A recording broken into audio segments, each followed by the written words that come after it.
LiberalViewer presents. So, welcome to the September 25th edition of LiberalViewer Monday Media Mixup. Thanks for joining me. I picked out 15 of the best, most newsworthy clips from the Sunday morning news analysis shows from the big five corporate outlets of ABC, NBC, CBS, CNN, and Fox News, the so-called corporate media here in the United States, for which would be a really educational, informative, fair use media criticism and political commentary show for you all today. I've chosen as my main topic, the title of the video, Will Weakest House Speaker Kevin McCarthy Cause U.S. Government Shutdown? You may recall, my regular viewers, back, I think it was January 9th, I did a live stream about whether Kevin McCarthy would be the weakest speaker in the last 100 years because it took him 15 votes to finally become speaker. And honestly, I was surprised that we ended up, the United States government, ended up not defaulting on its debt, that they raised the debt ceiling a couple months back, and Kevin McCarthy made a deal with the Democrats and kept the most radical parts of his party in line to make that deal. And now he's reneging on that deal because he can't stick to the spending levels that were negotiated in that deal, because now he's getting a revolt from those radical members of his of the right wing of the Republican Party. And I will discuss that in depth. I'll show all the news summaries covering it, although they don't all cover it very well, especially, as you might expect, Fox News Sunday. And I will show you multiple Republicans responding to the problem. Chris Christie, and who's running for president, Representative Tim Burchett, who is one of the people opposing any deal. Then Mike Turner, who is in favor of a deal.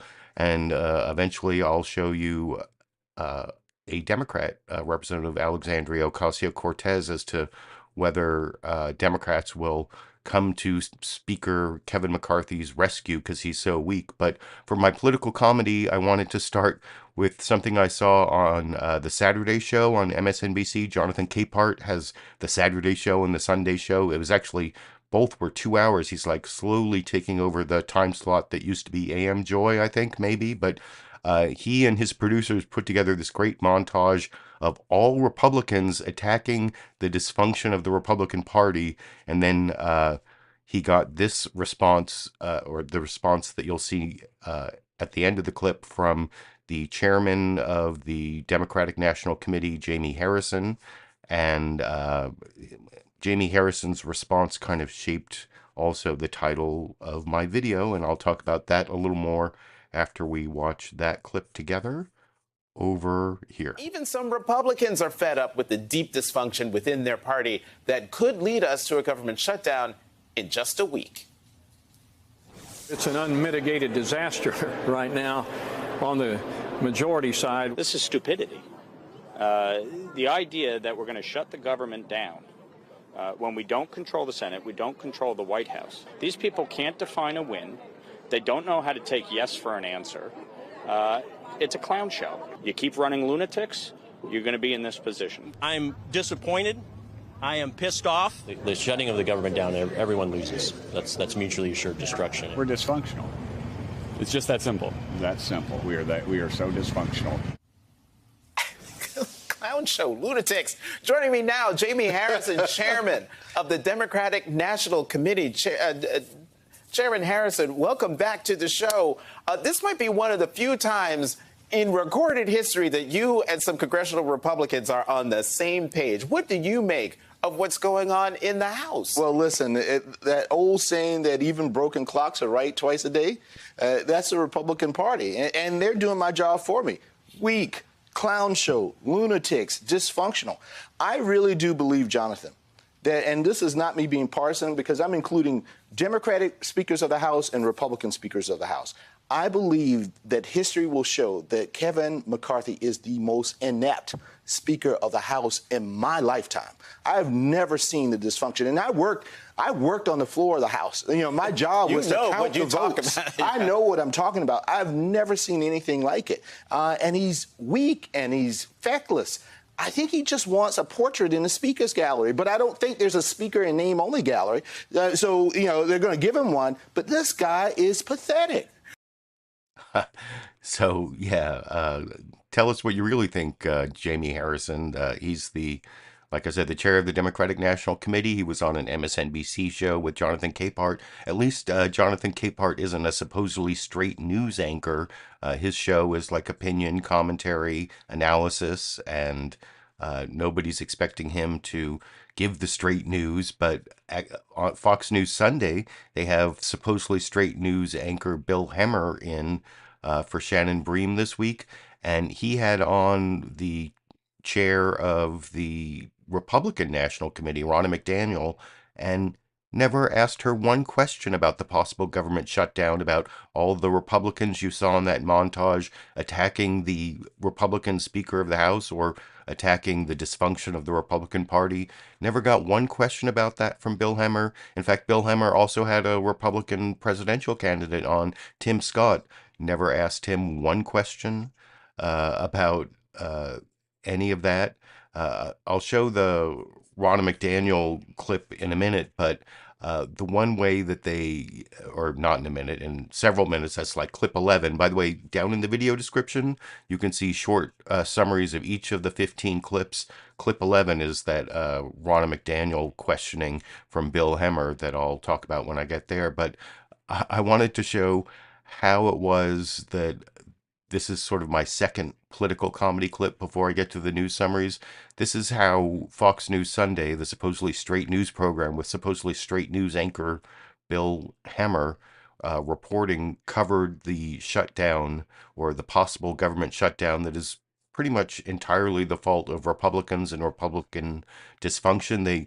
They did a like both sidism thing where it was, well, the House is in trouble because they're going to shut down the U.S. government, but the Senate is also in trouble because of what you'll see in the teaser in this clip. The leaders of both houses of Congress under fire this week, and for very different reasons. In a moment, we'll ask the panel about House Speaker Kevin McCarthy's struggle to sell some conservative members of his party on a budget deal. That's sticky. And Chuck Schumer's Senate dress code shakeup. That's in the news, and for a very interesting reason. That's right. One party's going to shut down the government and the other one changed the dress code so you don't have to wear a suit if you're a senator on the floor of the Senate. It was, that was like a huge scandal on Fox News all week because of Democratic senator from Pennsylvania, John Fetterman, wearing his hoodies and his shorts instead of wearing a suit, and supposedly it's an accommodation for him, and I don't even want to cover that topic because it's so stupid, but it was very important on Fox News, and so that was my second political comedy clip. Now I'm going to get to the news summaries, and the first two are really long, ABC and NBC, because they both had big polls out. And they not only had the anchors Martha Raddatz and Kristen Welker on, but they also had their poll analysts. On ABC was Rick Klein, on NBC it was Steve Kornacki. And the results are really bad for Biden in general. I mean, it's way out from the election, but they were a lot worse in terms of the head-to-head matchup with Donald Trump in the ABC poll. This was like incredible. You'll see by the end of this clip, spoiler alert, but they have Trump 9 points ahead of Biden in a general election matchup. And you'll see they even, they're embarrassed about it themselves. They call it an outlier by the end, but there's a lot of really bad numbers in here for Trump. There's a lot of really bad numbers in here if you're a Biden supporter in terms of Biden's approval on a lot of different issues. And anyway, but there's some funny things about the numbers you'll hear about by the end of this 7-minute clip that I'm going to juxtapose with the 6-minute NBC News Meet the Press clip. But here's Martha Raddatz and Rick Klein talking about this really bad poll for Biden over here. Good morning and welcome to This Week. We are coming on the air this morning with our brand new poll with the Washington Post, and it is brutal for President Biden just over a year to Election Day. It shows broad frustration among American voters, especially on the economy, where the president has focused his re-election pitch on the success of Bidenomics, and on immigration, where the strain in America's largest cities is leading to divisions among Democrats, while at the same time, Republican divisions in the House may force another government shutdown. Although our poll shows Biden would get the blame for that as well. But most alarmingly for the president, the new poll shows that Americans are just not feeling the upbeat message coming from the White House. President Biden has been touting a strong economy led by his administration's policies as the cornerstone to his re-election bid. America has the strongest economy in the world. Despite low unemployment, cooling inflation, and so far avoiding a recession, Americans overwhelmingly say they are not feeling good about the economy and that the president is to blame. Just 30% approve of his performance on the economy, a career low, largely dragged down by pocketbook issues for families, like food prices that have risen 4.3% since last year. Our poll showing more than 9 in 10 Americans rating them negatively. Voters across the country telling ABC News they are frustrated. Costs a lot more to buy a loaf of bread these days. We're all trying to survive. We can't even work 2 jobs at this point and try to make it. I don't think that anybody is really paying attention to the working man. Nearly as many upset about gas and energy prices after a brutally hot summer. The national average for a gallon of unleaded gasoline this week hitting $3.88 per gallon, according to AAA, the highest level in nearly a year. We just drove through California yesterday. Gas was $6.39 a gallon. And that's ridiculous, in my opinion. People can't afford rent. And it's not just the economy.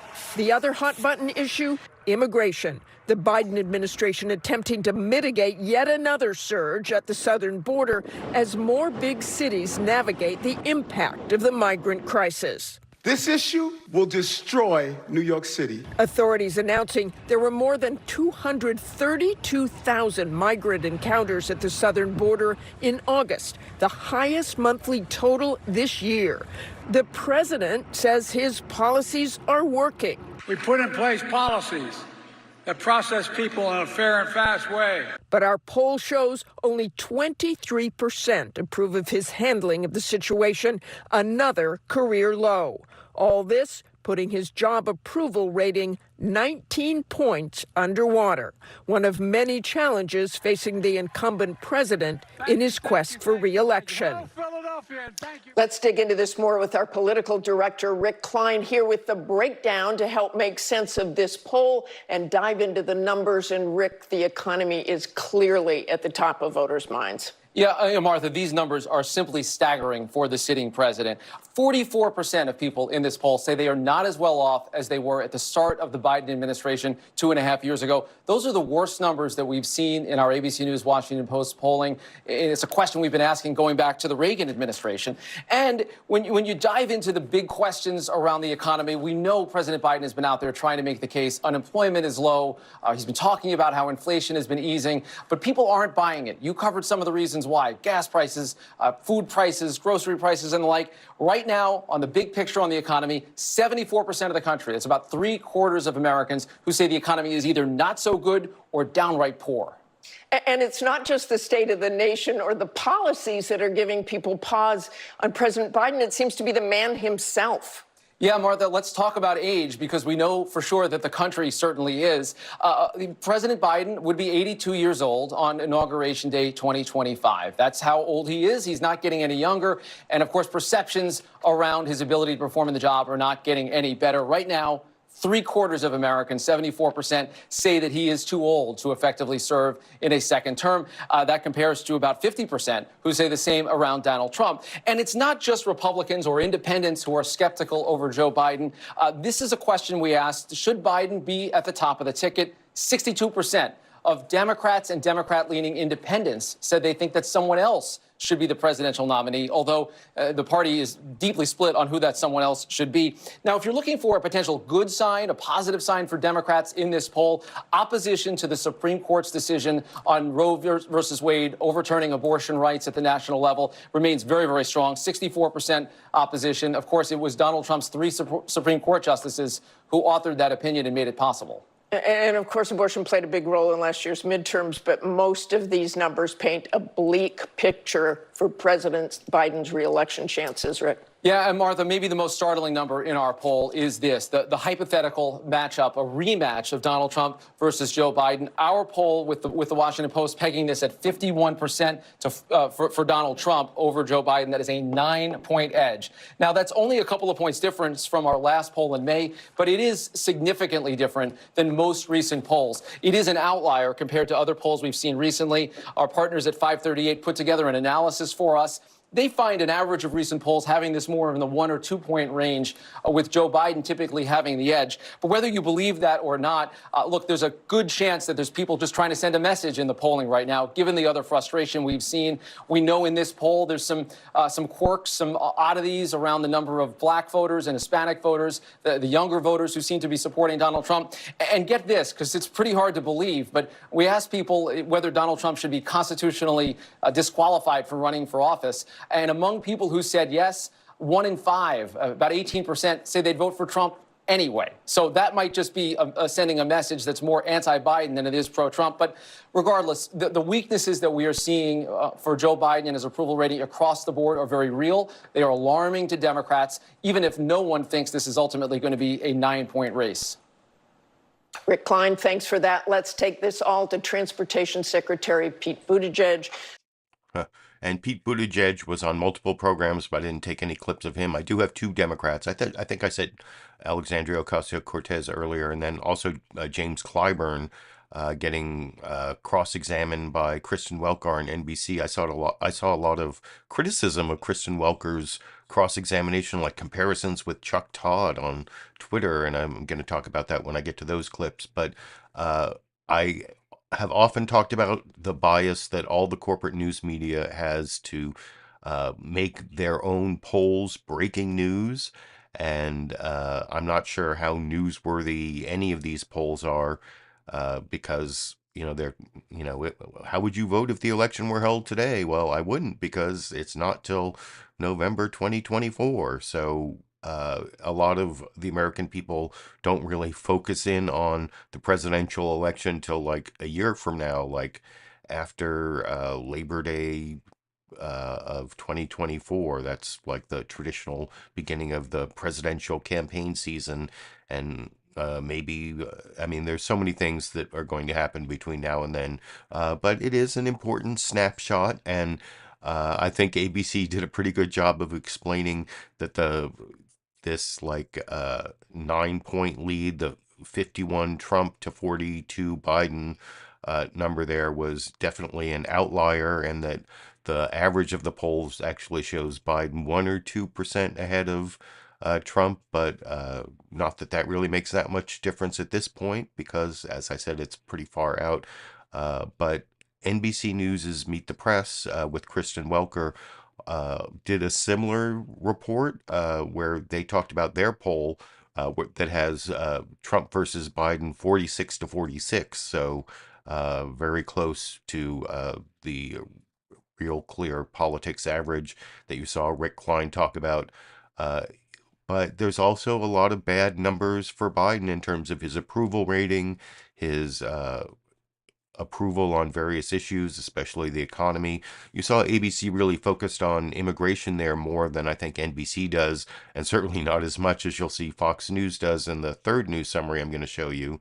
And one other thing I wanted to say before I get to the NBC News Meet the Press news summary is, even though that number was really bad, the 51 Trump, 42 Biden number that you saw from the ABC poll multiple times today, including on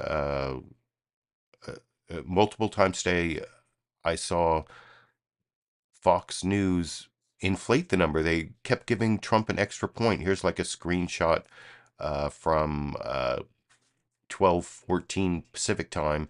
For some reason, they gave Trump 10 points. They 52 to 42. They kept, I don't know why. Maybe they like the double-digit lead, but I saw that multiple times on Fox News today. They gave that extra point. I don't know why, but anyway, let's see the same bad news for Joe Biden, but a much closer race versus Trump. With NBC News' Meet the Press, Kristen Welker, Steve Kornacki, over in this clip. Sunday morning, here in Washington, dysfunction is on full display. The federal government is careening toward a shutdown just 1 week from today with no deal in sight. As one top House Republican lawmaker told me overnight, quote, "It appears that's where we're headed," as hardline Republicans dig in on their demands for deep spending cuts, while threatening to replace Speaker McCarthy, who warned this week they want to, quote, "burn the whole place down." Democratic Senator Bob Menendez is resisting calls to resign after being indicted for allegedly taking hundreds of thousands of dollars in bribes to benefit the Egyptian government. Prosecutors releasing stunning photos, including wads of cash they found stuffed into a monogram jacket when they searched the Menendez home, gold bars, and a Mercedes-Benz. The indictment appears to undercut Republican allegations of a two-tiered system of justice, but it could also make it more difficult for Democrats to make a contrast with former President Trump, who's been indicted 4 times. In just days, Mr. Trump's Republican rivals will try to make their own contrast at the second Republican debate at the Reagan Presidential Library. But is it too late to break through? Our brand new NBC News poll shows they have an uphill climb. I am joined now by national political correspondent Steve Kornacki to take us through all of the numbers. Steve, it's so great to have you here. A lot of headlines in this new poll. Yeah, Kristen, and you mentioned an uphill climb for these Republican opponents of Donald Trump. Let's show folks from our new poll exactly how steep it is. Look at this. Donald Trump, brand new national poll of Republican primary voters, nearly 60% support the former president. His nearest rival, Ron DeSantis, more than 40 points behind him now. Obviously, you can see here nobody else in single digits. And look at the movement, too. From the start of the summer, we polled this back in June. Trump seemed to have a dominant lead then. It has only gotten more dominant. From 43 now, it was not even 30 in June. And you can see here, we asked the question. I think this gets to the heart of it. We asked Republicans, should Donald Trump be the leader of your party? And now nearly 60% say yes. It wasn't quite 50 at the start of the summer. Well, Stephen, what's so stunning about this number, a lot's happened since June. We're talking 2 more indictments against former President Trump, so 4 in total,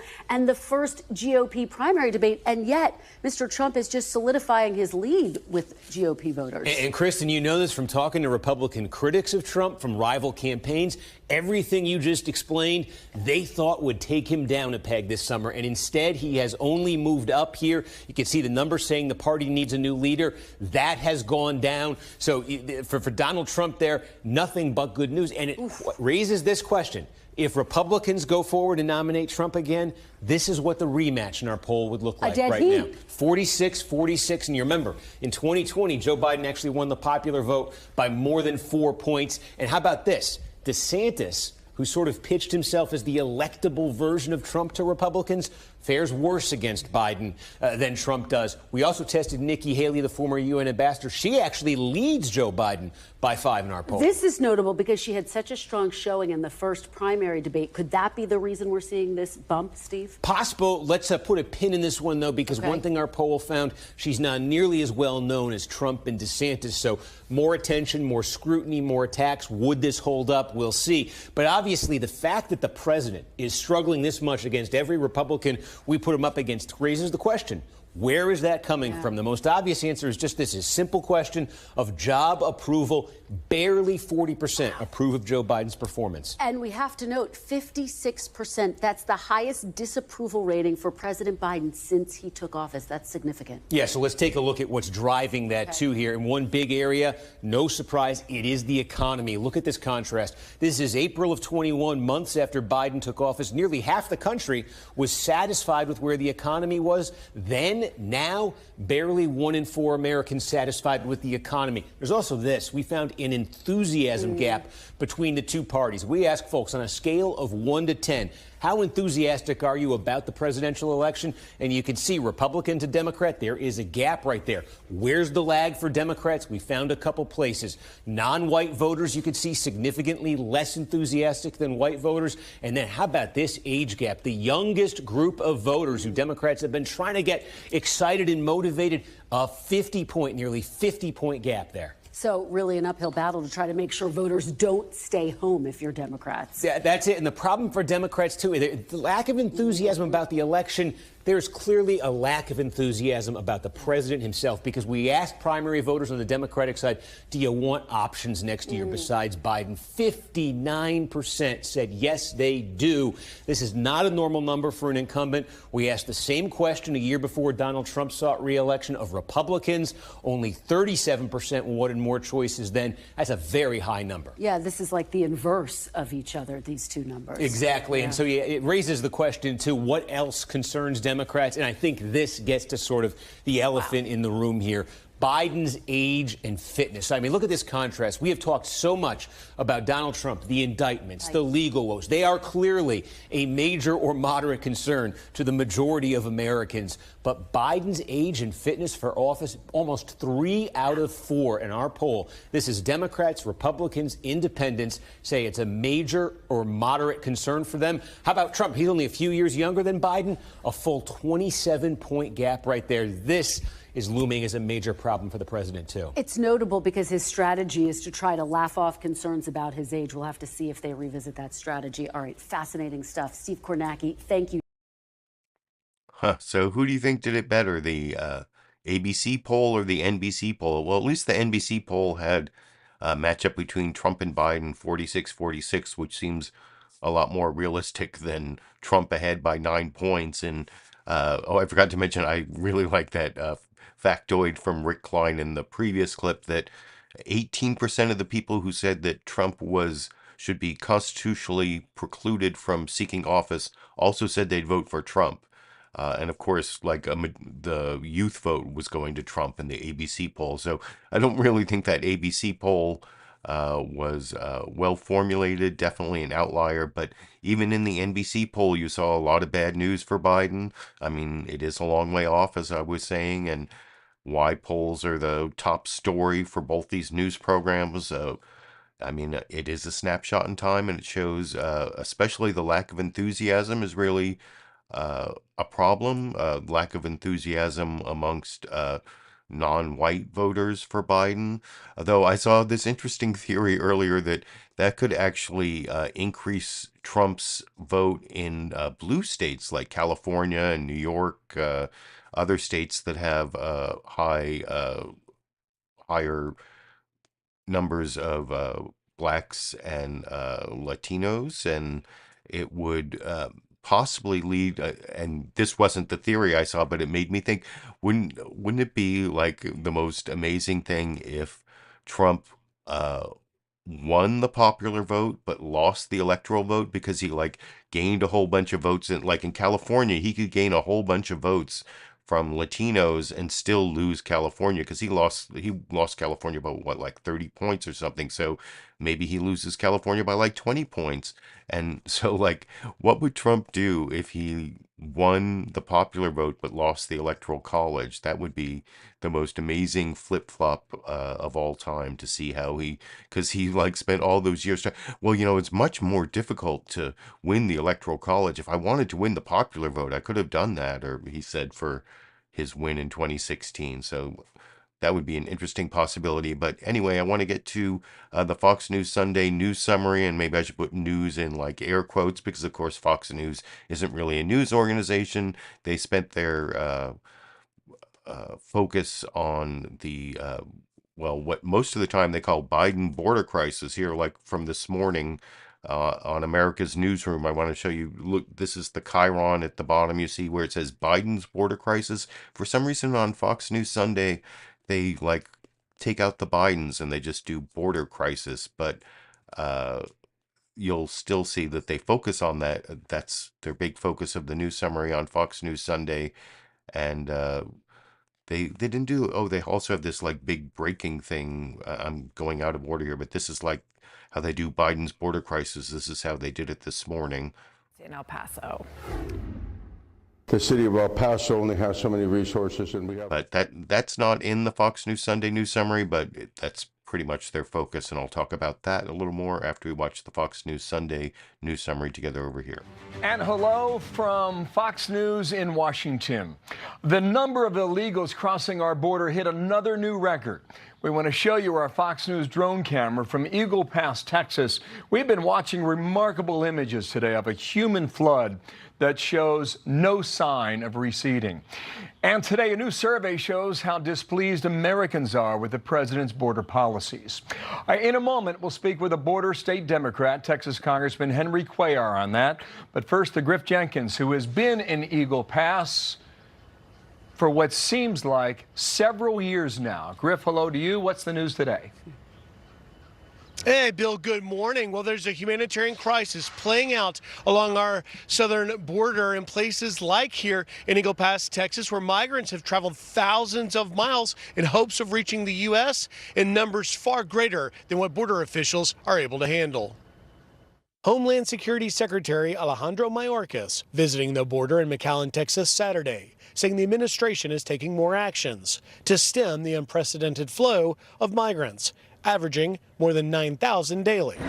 Actions include sending 800 active duty troops to the border, increasing deportations, and granting temporary protective status to nearly 500,000 Venezuelans, making it easier for them to find work in cities like New York, where officials are struggling to find room for them. Meanwhile, Texas Governor Greg Abbott trying to deter the migrants from entering his state with miles of dense razor wire, Humvees lining the riverbank, and guardsmen in rafts attempting to turn them back. But it's not working. CBP says a record number of migrants arrived at the southern border last month, more than 230,000, the highest August on record. And more are on the way. Trains in Mexico show hundreds of migrants heading towards the U.S. with the humanitarian crisis on full display. In Eagle Pass, Texas, the migrants, mostly from Venezuela, struggle to climb through sharp barbs after crossing a dangerous river that's claimed 3 lives in 3 days this week. In temperatures so high, border agents cut through the wire, letting migrants escape scorching temperatures, some in need of medical attention. And Bill, Eagle Pass isn't the only border community feeling the strain of this migrant surge. Over in El Paso, where there have been 3 confirmed cases of tuberculosis among the migrant population, the mayor there says due to overcapacity, they've reached, quote, a breaking point. Wow. Bill? Griff Jenkins, thank you. Eagle Pass, Texas, thank you for that. Joining us now is Texas Democratic Congressman Henry Cuellar. And, sir, And I mean, there is a refugee problem at the border. They, a lot of times on Fox News, they'll call them illegals. Sometimes they cross the border illegally, but they're seeking asylum. And that's a legal thing to do, to ask for asylum. And the thing that is really missing in that reporting, I mean, I showed how they didn't do the Biden border crisis thing on Fox News Sunday and kind of pre-criticized the clip. But where's the coverage of, like, why are all these people showing up at our border? What is going down? What is happening in Venezuela, and what's happening down in the Northern Triangle countries? I talked about this months and even years ago, like that if you have like a huge swarm of people, I did this analogy to the zombie apocalypse. If you have a huge number of people who like keep knocking on your door saying, help, help, help us, we're being attacked by zombies or whatever. Is that a door knocking crisis? No, the problem is the zombie apocalypse. The problem is, well, the Trump administration cut aid to those Northern Triangle countries. There are a lot of problems there. There's a lot of gang violence, people who are legitimately fearful for their lives and are asylum refugees, or some are economic refugees looking to make money for their families. And we actually have a worker shortage in the United States. And one of the things it makes me think of, wasn't Fox News their whole thing when people were talking about Black Lives Matter. They had their whole like all lives matter thing. Well, if all lives matter, doesn't that mean we should take in more refugees? If all lives matter, shouldn't people who have traveled thousands of miles and endured hardships and are asking for asylum, shouldn't we treat them humanely? And what we need is more money, more administrative law judges to figure out their asylum claims, and maybe even a more permissive immigration policy, comprehensive immigration reform. Let's like welcome in more refugees and spend the money to make them productive members of our society. We have an aging society. We have like a crisis with Social Security because we have too many retirees and not enough workers. We have really low unemployment. Like, why is it that this is a crisis where we're saying the crisis is people showing up at our border? The crisis is that we don't have the infrastructure and the resources in place to help these people and integrate them into our country in a way that would really benefit us all. So I just wanted to add in that one extra piece of criticism of the entire focus of a lot of the corporate media. It was a little bit on ABC's This Week with George Stephanopoulos when they talked about the immigration crisis, not really talking about the root causes and the fact that people, these are refugees. Why is it that we're not using the right words and thinking about it in more compassionate terms? But anyway, have a couple brief news summaries, like 44 seconds from CNN and 22 seconds from CBS to round out the news summaries before I get to the newsmaker clips. Here's Dana Bash, CNN State of the Union, covering most of the big stories in under a minute over here. Hello, I'm Dana Bash in Washington, where the State of our Union is watching the clock. Time is running out for Congress to avert a crippling government shutdown this week. But right now, House Speaker Kevin McCarthy's plan seems to be hoping hardliner members who have vowed not to fund the government without massive spending cuts will, well, change their minds. Last night, President Biden blamed those hardliners. Funding the government is one of the most basic responsibilities of Congress. And it's time for Republicans to start doing the job America elected them to do. And for more on that, here with me now is Transportation Secretary Pete Buttigieg. Thank you for... Oh, and like I said, I don't have any Pete Buttigieg clips, but I should mention down in the video description under sources, I put links to the source of all my clips, including that whole, I forgot to mention the whole interview between Jonathan Capehart and Democratic National Committee Chair Jamie Harrison. That's at the top, and then all the Big Five corporate outlet shows you can watch using, if you want to find out what it is Pete Buttigieg said. But he said something very similar to what James Clyburn said I'm going to show you in the clip after next. But first, here's a very brief news summary from CBS News Face the Nation that I'll talk about with you a little more after we watch together over here. Good morning and welcome to Face the Nation. It's setting up to be another consequential week in Washington with just a few days to go before a possible government shutdown unless Congress strikes an 11th hour deal to fund it. We'll get to that in a moment, but we begin with New York Democratic Congresswoman Alexandria Ocasio-Cortez on the expanding auto workers. And, mentioning the auto workers strike, which I talked about extensively last week. And by the way, down at the link in the video description next to Face the Nation, it goes to the YouTube channel for Face the Nation, where by Monday they have their entire episode uploaded to watch for free if you want to see everything Representative Alexandria Ocasio-Cortez said. I'm going to show a brief clip from near the end of her interview where she talked about whether Democrats might support Kevin McCarthy if he lost so many Republican votes that he couldn't remain Speaker without support from the Democrats. That's actually the final clip I'm going to show you.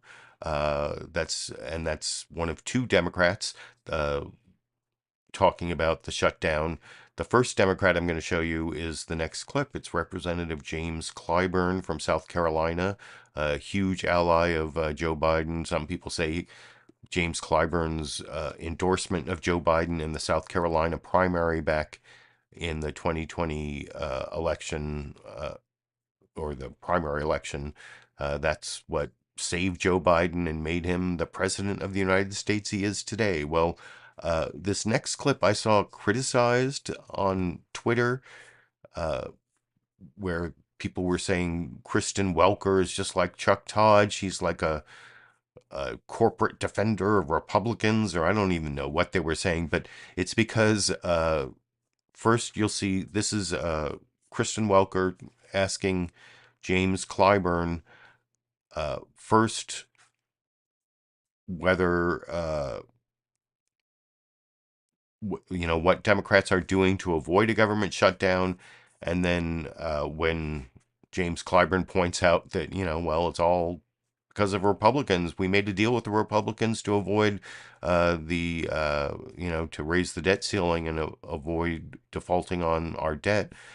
She said, well, don't Democrats have some responsibility, because the government might shut down? And that's what they were criticizing Kristen Welker for, which, I mean, I don't think that was such a huge sin, but you can let me know what you think after you watch the clip with me over here. Let's move on to what is happening where you spend your day every day on Capitol Hill and the potential government shutdown that is looming. It seems like, based on my conversations overnight, talking to Republican sources, they are no closer to reaching a deal. Now there's some action in the Senate, potentially to try to get something that Democrats and Republicans can support.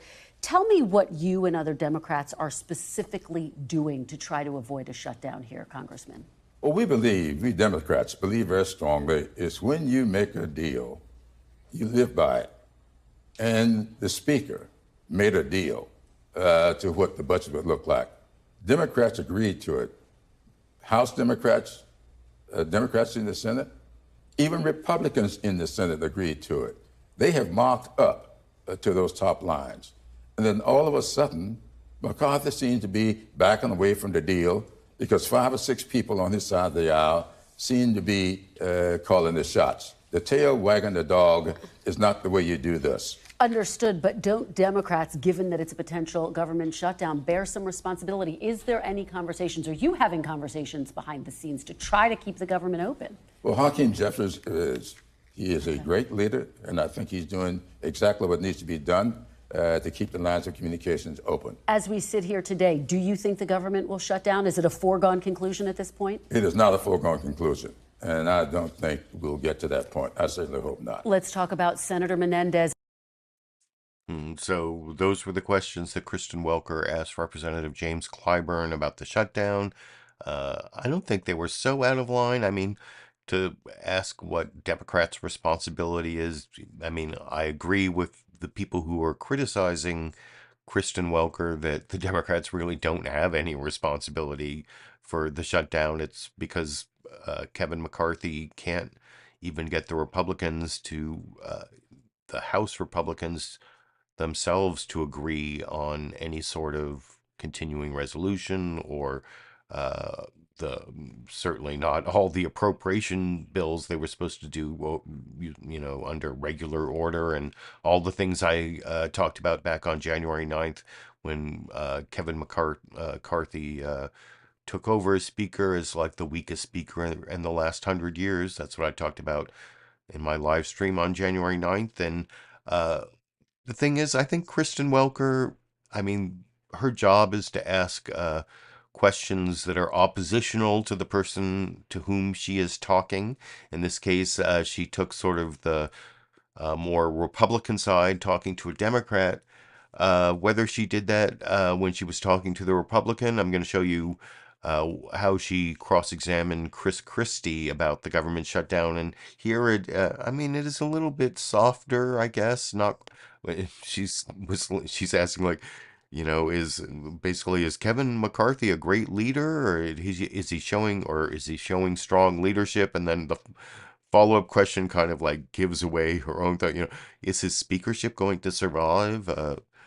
I'm just going to show you the Chris Christie questioning to juxtapose with the Democrat, and you can, they're both, I think, within the realm of being journalistic, asking oppositional questions. You can let me know what you think after we juxtapose that last clip with this one and watch them together over Let me here. get your take on what's happening on Capitol Hill, the other big story, the fact that we're careening potentially toward a government shutdown. Do you think Speaker McCarthy is showing strong leadership in this moment, Governor? I think Speaker McCarthy is managing a very difficult caucus under very difficult circumstances and doing the very best he can. And we're going to see he's paid to deliver results. And we need to find a way to avoid a government shutdown. It will be bad for the economy. It'll be bad for the American people. Do you think his speakership survives, Governor? Does his speakership survive? I do. I think Kevin McCarthy will continue to be Speaker through the 2024 election. And then if he's Speaker in January of 2025, I look forward to working with him as President to try to solve some of the problems that Joe Biden has created and solve some of the problems that Donald Trump didn't solve, even though he promised he would. And I'll say this, Kristen, you started off with some of the debate stuff, and I'm looking forward to Wednesday night. I'm looking forward to continuing to make my case there. It is unfortunate and selfish that Donald Trump's not going to be there, but I want to keep staying on that stage going forward. People should go to chrischristie.com, donate so that when Donald Trump does show up, I'm the one there waiting for him. Let me get in one more thought here. So, yeah, and Kristen Welker didn't follow up on the Kevin McCarthy. Well, her follow-up was about Ukraine aid and whether that should be part of the deal for avoiding the government shutdown, and what Chris Christie thought about Ukraine aid. But I don't know. She might have been a little bit softer on the Republican than the Democrat. I mean, not so much that I would call it bias or, I would start becoming a Kristen Welker. I was never even a Chuck Todd hater, but I don't understand why people are already second. Her first episode as the moderator, she interviewed Donald Trump, which got her a lot of haters just to start with because she platformed the guy who may be 9 points ahead of Biden, if you believe the ABC poll, but if you believe all the polls, has a significant chance of being the next president of the United States. So I didn't think it was that bad to do some fact-checking and cross-examining, and also letting Donald Trump give up one of his defenses, as I talked about last week. If you want to go back and watch last week's program, no, week before last, sorry, that's right. No, it was last week, where I started off, my political comedy was actually Donald Trump giving up his relying on advice of counsel defense. That's right. But anyway, I have talked about the criticism of Kristen Welker, but I also said I think it is definitely within the realm of journalism, unlike what happened on Fox News Sunday with supposedly straight news anchor Bill Hemmer yesterday. I already showed the way they were juxtaposing the possible shutting down of the U.S. government in the House with controversy in the Senate over the dress code, and you'll see that again in the clip after next. But I also wanted to point out something I think I mentioned early in the program, that Bill Hemmer and Fox News Sunday did not ask either of their Republican guests, either Republican presidential candidate Tim Scott or chair of the Republican National Committee Ronna McDaniel, about Kevin McCarthy's speakership, the government shutdown, the huge dysfunction in the Republican Party. You would think that that would have come up in either of those interviews. No. The only time Kevin McCarthy's name came up in either of those interviews was when Republican National Committee Chair Ronna McDaniel mentioned Kevin McCarthy, answering a question about whether Republicans were going to stop being just, voting on the day of the election, and they're going to start following the rules in all the states that let you vote early, and they're going to start banking votes. That's what this is about. Ronna McDaniel talking about different states where they're going to try to bank votes in 2024, their new initiative. But what's really funny is when she talks about how she worked with Kevin McCarthy in California on this initiative, she does this whole Freudian slip where she does not call him Speaker of the House.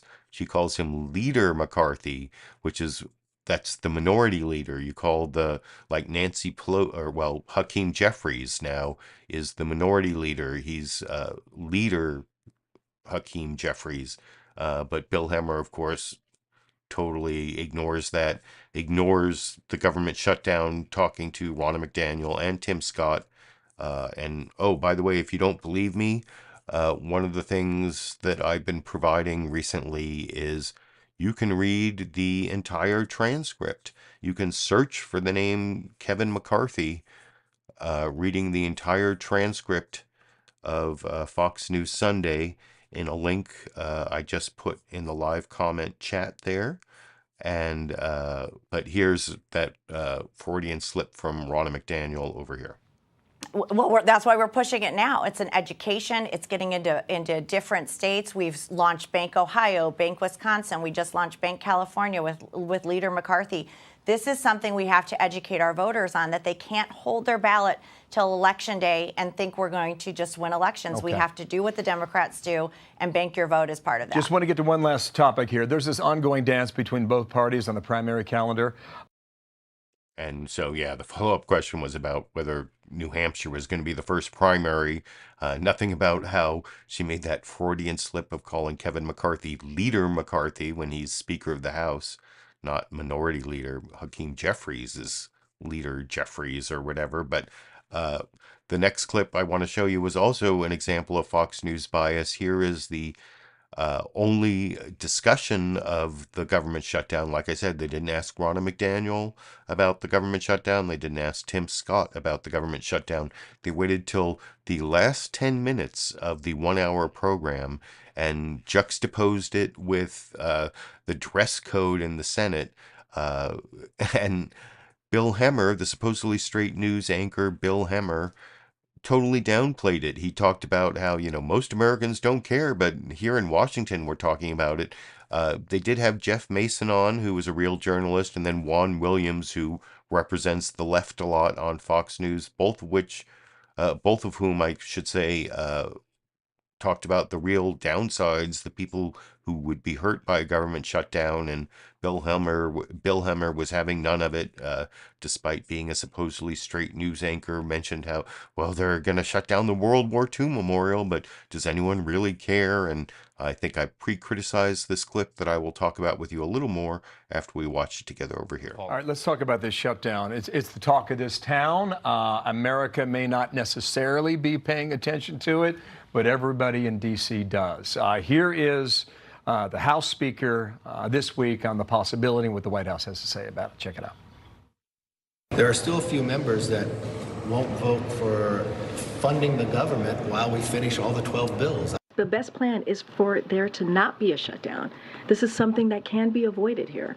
This is something that House Republicans know very well, that they have to do their jobs. They're the ones to fix this problem. Dadgummit, pass the dadgum budget. Dadgum, twice there. Jeff, if there is no deal at this hour next Sunday, the government would shut down. Can they avert this? Well, first, I think it's important to talk about what happens if the government shuts down. The military doesn't get paid. Programs stop. Some things continue, but the non-essential, quote-unquote, things do not.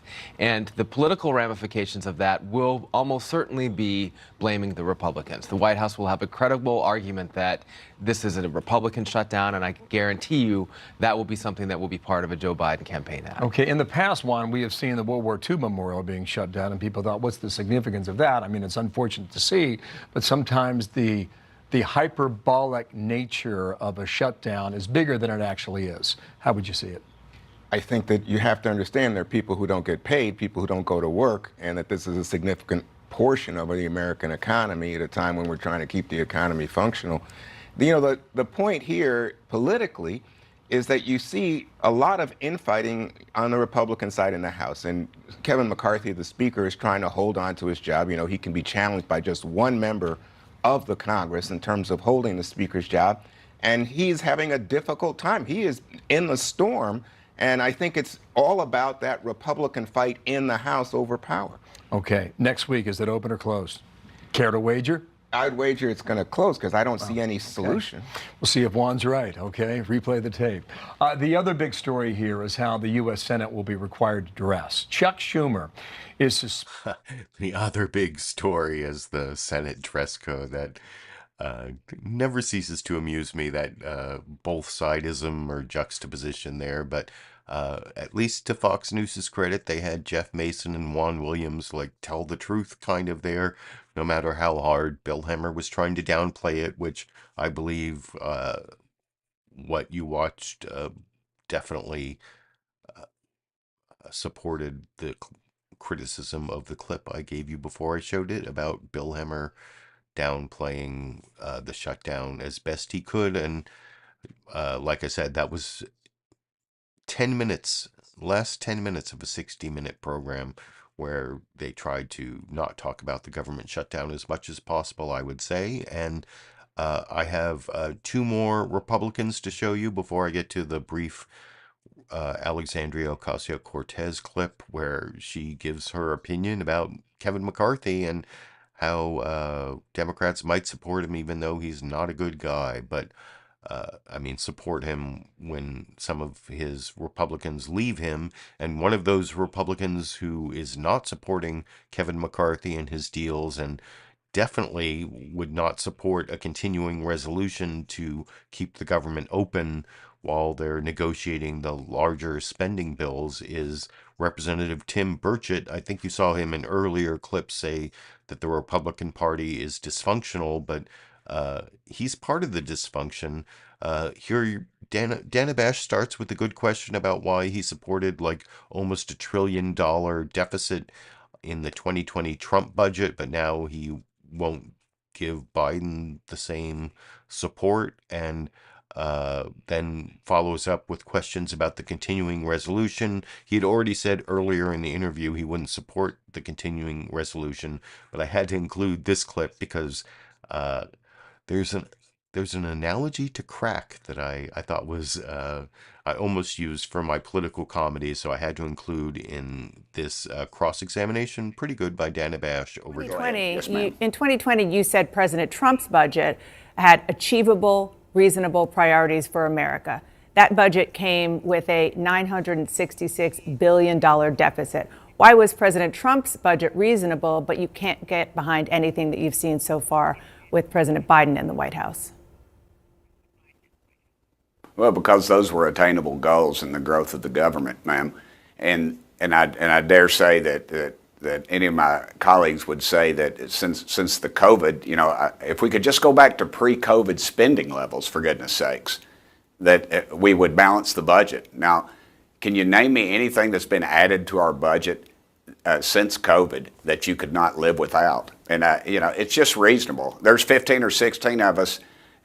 Look, they wouldn't even get in the room with us and talk to us about it until this all broke. We had the whole month of August to deal with this, yet they sent us home. And I get it. I work harder back in East Tennessee here than I did in Washington, D.C. any day. But the reality is we had the whole month. September 30th came upon us, and it happens about this time every year, ma'am. Yeah. And yet we had our head in the sands and we didn't do anything about it. And now we're up on that. And now the folks that want to keep their word to their constituents, we're the bad guys. And all we want to do is have responsible government, ma'am. You cannot keep spending, you can't keep spending $7 trillion when you're only taking in $5 trillion. That just doesn't work. And it's completely dysfunctional. And we can't continue this path. I know that you think that you're being portrayed as a bad guy, but there are leaders in the House and the Senate in both parties who want to try to avoid some real world effects for Americans. Service members, federal law enforcement won't get paid. You just heard Secretary Buttigieg talk about the effects on air traffic controllers, TSA agents, small business loans and federal infrastructure projects would stop. Even Speaker McCarthy says that you and your fellow Republicans, you're going to get the blame for that pain. Well, I submit to them that we're going to get the blame because we're trying to do our job, is what the rest of them were supposed to be doing. And now they're going to take the easy route out by borrowing more money from China.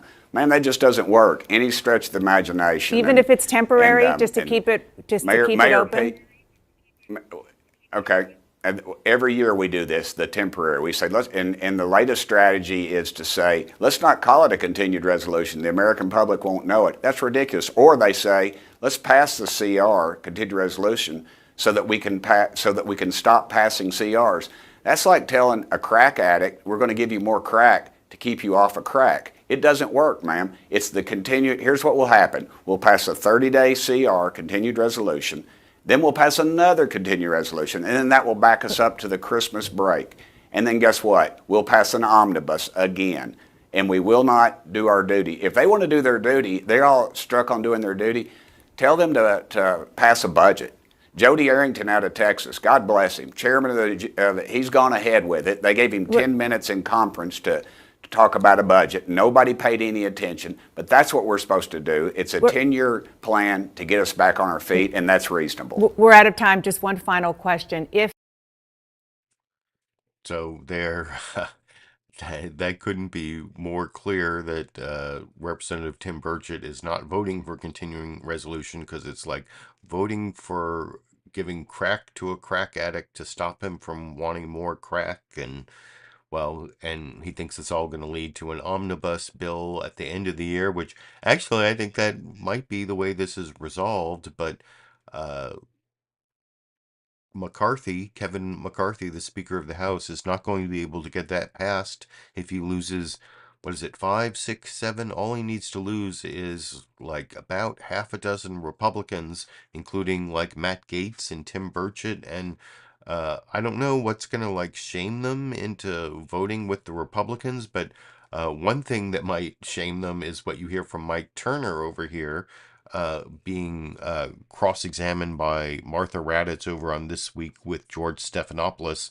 You'll see she asks Mike Turner if the shutdown is inevitable, and then talks about Speaker of the House Kevin McCarthy criticizing the most radical Republicans as wanting to burn the place down, and that's not a way to govern. And maybe Mike Turner's argument here, where he points out that the Republicans who won't vote to continue funding the government with the Republican bills, well, they're voting with Nancy Pelosi. Isn't that like the worst thing you can accuse a Republican is voting with Nancy Pelosi? We can talk about that a little more after we watch that Republican cross-examined on ABC. This is like a pro-McCarthy Republican criticizing people like Tim Burchett in the last clip as voting with Pelosi. Over here. I want to turn to the possible shutdown. We did see President Zelensky here this week. Kevin McCarthy has left that in the defense spending bill, $300 million. But do you see a shutdown as almost inevitable? How do they solve this? Well, this is very difficult. I'll bet on Kevin McCarthy any day, and we certainly have time yet to go. But he's in a very difficult position because the holdouts keep saying to Kevin McCarthy, don't bring bipartisan bills to the floor. We don't want you to use Democrat votes to try to avert a shutdown. But they're using Democrat votes to try to cause a shutdown. And these individuals, these Republican holdouts, are voting with Nancy Pelosi against Republican bills that have been brought to the floor that could trigger a shutdown. Now, I think Kevin's going to continue to negotiate until the end. But the Republicans need to vote for Republican bills, and we can avert this shutdown. McCarthy said this whole new concept of individuals that just want to burn the whole place down. He's speaking about his own GOP House colleagues. Right, and they're doing so, and this is the thing, they're doing so by voting with Nancy Pelosi. That's what I think, when back home, they ought to have a difficulty answering to the voters as to why they're voting with Nancy Pelosi and not with Kevin McCarthy and Republicans to pass Republican bills and keep the government open. And just quickly, Senator Robert Menendez. Yeah, and then Martha Raddatz follows up talking about Senator Menendez from New Jersey there, but that's kind of an interesting argument. They're voting with Pelosi, and that's kind of true, that these radical Republicans are voting with Nancy Pelosi and against Kevin McCarthy, but it might even be one step better if he had said They're voting with AOC. They're voting with the squad. And speaking of which, this next clip is a clip of AOC talking about whether Republicans would be willing to save Kevin McCarthy if they do a motion to vacate the speakership. If only requires one person. Matt Gaetz supposedly has been talking about it. They found like Matt Gaetz had left a motion to vacate the chair in the House of Representatives bathroom, and someone found it. That was one of the stories in the last week. And the question is, would Democrats come to Kevin McCarthy's rescue? Probably not AOC and the squad, but there might be a deal that leader Hakeem Jeffries could work out with the Speaker of the House, Minority Leader Hakeem Jeffries, where McCarthy gets a certain number of Democratic votes to save his speakership and to pass spending bills, and then Democrats would have to get something out of that deal as well. And I don't think AOC is going to be one of the Democrats voting for Kevin McCarthy for reasons although she doesn't rule it out. And I wanted to end with this one clip, this 1 minute clip where AOC is talking to Margaret Brennan on CBS News' Face the Nation about the possibility of Democrats saving Kevin McCarthy over Some here. Republican members like Matt Gaetz have threatened to try to oust Speaker McCarthy if he threw a motion to vacate. Would you vote with him as a Democrat to get to 218 to oust Speaker McCarthy? I mean, I think that we would have to cross that bridge when we get to it. Speaker McCarthy has been very weak. I think that he has also engaged in just absolutely terrible decision-making for the American people, from continuing to try to cement denying the right to an abortion among women, to the denial of to policy that denies the reality of climate change, to basic fiscal irresponsibility and recklessness. We are at the brink of a shutdown right now. And so absolutely, I think there is grounds. However, we are also in the midst of an extremely chaotic Republican Party, and we do not want chaos to reign in Washington either. Congresswoman, thank you for your time.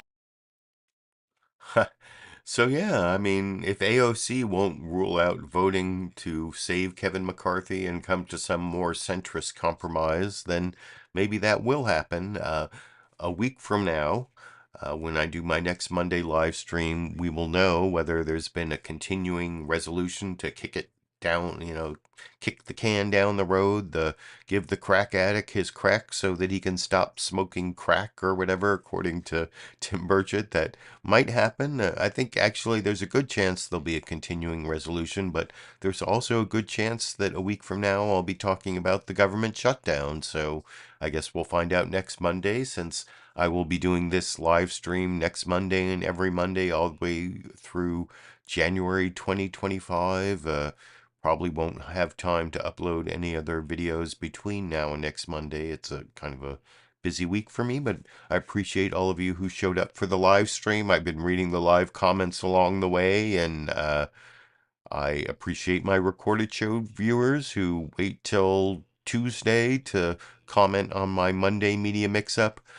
Maybe I'll have time to respond to some of those comments from the recorded show viewers. I hope you enjoyed the time and effort I put into picking out these clips, adding my commentary and criticism. Right under the video, there are links to Patreon and PayPal if you want to support my efforts financially. In any case, I will be back next Monday and every Monday till January 2025, as I said, and until next Monday, or until I have some other reason to upload a video, I guess I will be seeing all of you around the internet.